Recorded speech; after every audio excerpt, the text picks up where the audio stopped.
Okay, so my name is Tyler Ripple. I decided I would make a short video about a few different light meters. I happen to own 5 right now, which is ridiculous, but that is the reality. So I was trying to find a meter that fit with what I wanted to do, worked out best for me, and also a backup meter, which I had a couple different things I was looking for in regard to a backup meter from the main meter. So I can talk to you a little bit about what I have, what I've noticed about good and bad things and different things about a few of the different popular options, and go from there, because hopefully some of these will be sold. My wife would appreciate that, I know. So anyways, let's start with, I guess, a couple basic things. So right here happens to be the Sekonic L-358 meter. This is very much an industry standard type of thing. This meter is an incident meter, which means it reads the light coming into the scene that actually touches or hits the lumisphere, the bulb, rather than a reflective meter, which is like what your camera meter does. It reads what bounces back. So that's one of the main things about having a light meter, is it's reading the light falling onto your subject, falling onto your scene, and it's not getting fooled by whether your subject has extremely dark skin or extremely fair skin, or they're wearing a white wedding gown, or they're wearing a black tuxedo with a black shirt. The meter doesn't get fooled by that because it's reading the light that's falling onto your subject instead of what's reflecting back at your camera. At least with this style of meter, with this bulb, this lumisphere, and incident meter. So on the 358 here, it has this little ring that this is called bulb in, if you hear someone talk about that, and you turn this and there's bulb out. So just a twist of that, and this basically allows you to get kind of a deeper shadow reading.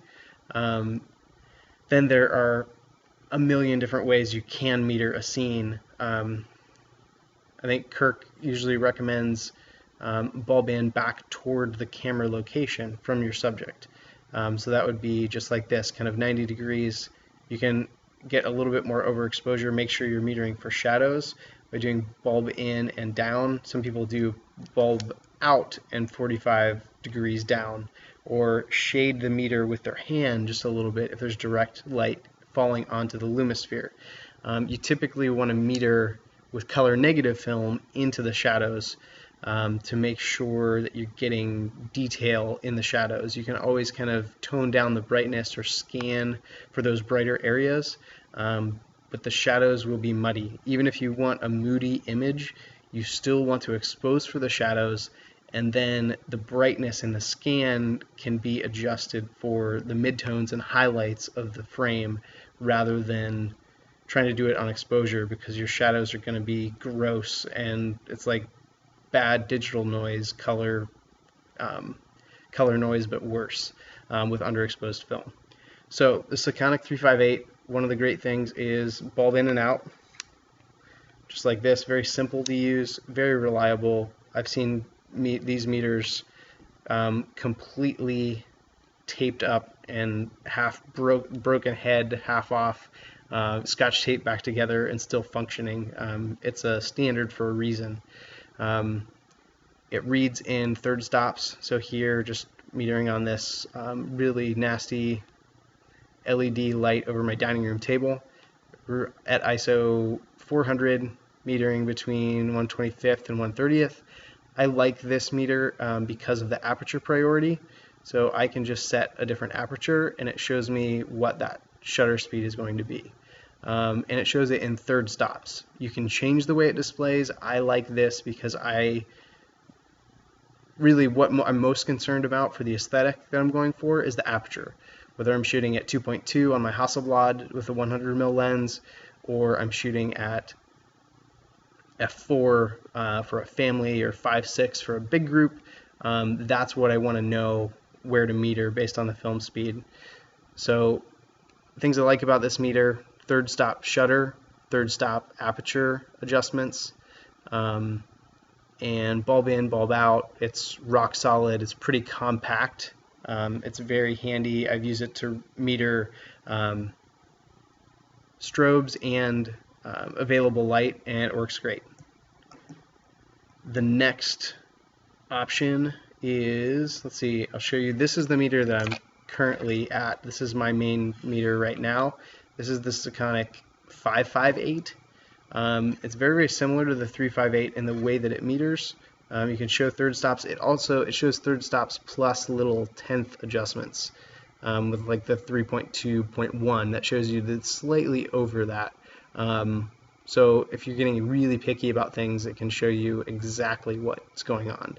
I really appreciate that. The big difference with this meter is a spot.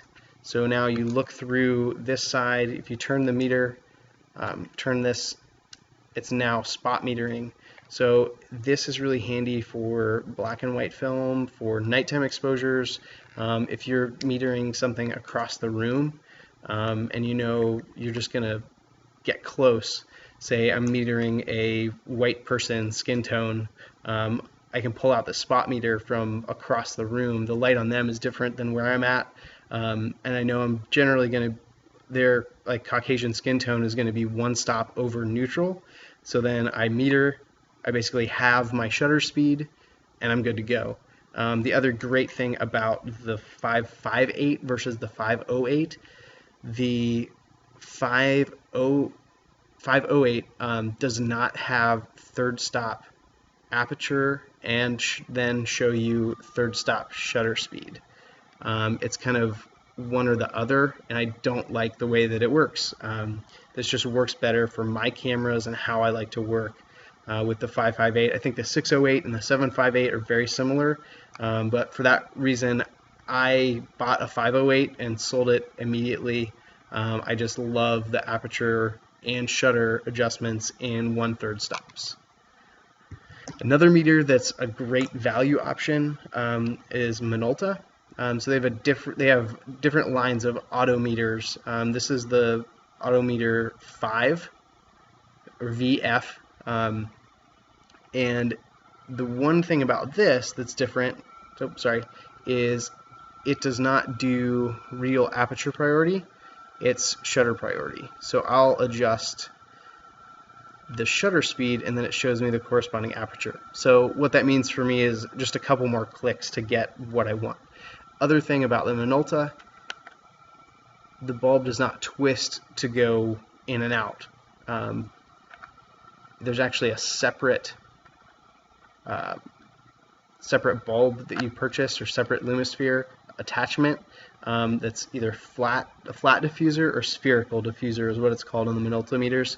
If I want to do kind of bulb in metering, I shade the bulb just a little bit, or even put my hand further out away, make sure that direct light's not falling on it, kind of the same way that bulb in works. Sometimes looking to make sure I don't have any real bright specular highlights on the white lumisphere to make sure the reading's not crazy high and that I'm exposing for the shadows that I want. That's different if my subject is lit in full sun and I'm meaning to do that, but in general, a lot of times if I'm metering for shadows and I have this meter, I'll just shade the bulb. This meter is really inexpensive, and it's actually the same as the Kenko meter that sells on B&H for like 250 bucks. I bought this one for $80. So it's a great budget option. The 358 is usually between 175 and 250-ish. I would want to pay on that lower end for this one, but it's super solid. And the 558 is usually between 250 and 300, or 225 and 300. 508, sometimes you can get between 175 to 250, 275. But like I said, I really prefer the third stops in the 558. This is a really different meter. I just bought this because it was really interesting to me. I was looking for something that had combination incident with the bulb and also spot function. This is an older meter. It's called the Sekonic L-408. It's running a little battery check and then it's ready. It has aperture priority. It can do bulb bulb in and bulb out. So yeah, bulb in, just actually a different lumisphere. It's a little bit more pointy, so it's always kind of out, or really out. And then also you can slide this viewfinder cover, and now here it shows you that it's right there, it's showing spot, and then this is showing, if it's closed back up, it's showing the bulb for incident meter or reflective. So now it's just showing our spot reflective meter. You can look through, it's got a 5-degree spot, so not as tight, not as super useful and kind of pinpoint accurate as the 1 degree in the 558 or the zoomable in some of the other meters, but still super handy. You can meter a gray card, still meter skin tone, maybe not from all the way across a ballroom, but depends on what you want to do. This does not show third stops. It shows a very interesting kind of scale. So like right here, it's showing right there, let's see, I'm almost at. So this is 1/15th at f4, or if I change that, this is not the third stops, at least that I've seen. I change it to 2.8, it's at 1/30th. Now, if you watch, if I just kind of shade it down a bit to get a little bit less light, this is showing 1/15th, but this kind of dial is basically all the way up. That means it's basically 1/30th. Now, if I tilt this down to meter a little bit more in the shadow, that's showing 1/15th and just a tiny bit over 1/15th. So you'd want to expose at 1/15th, but maybe a little bit less. And now, let's see if we can just shade it a hair. That's like 1/8 dead. Anyways, this scale, there's 1/15th and like a half. So that would be at between 1/20th and 1/25th. So it's just a different way of showing those partials and those third stops. It doesn't actually give you the decimal readout like a 508. It doesn't give you the full third stop, but it does show you the difference. You can still get that accuracy, and then you have to kind of do the math in between your aperture if you're using third stops there, or your shutter speed if you're using third stops.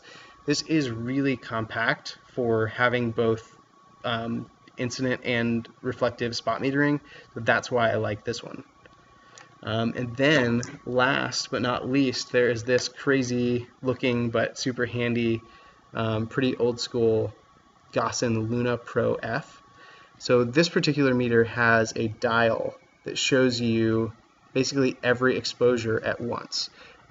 So if I press the metering button and the bulb is up here on top, if I press the metering button on the side, I turn this dial to get it to 0, basically. So now that's showing that we're metering where we need to be, and then we look at this scale here, and it shows us everything that we could possibly be doing. So if we're at, what is this? F11, that's at 1 second. Or we come down here, F1.4, we're at 1/60th. All these meters are set to ISO 400 for me showing it. And the other cool thing is all these meters show basically within 1/10 of a stop.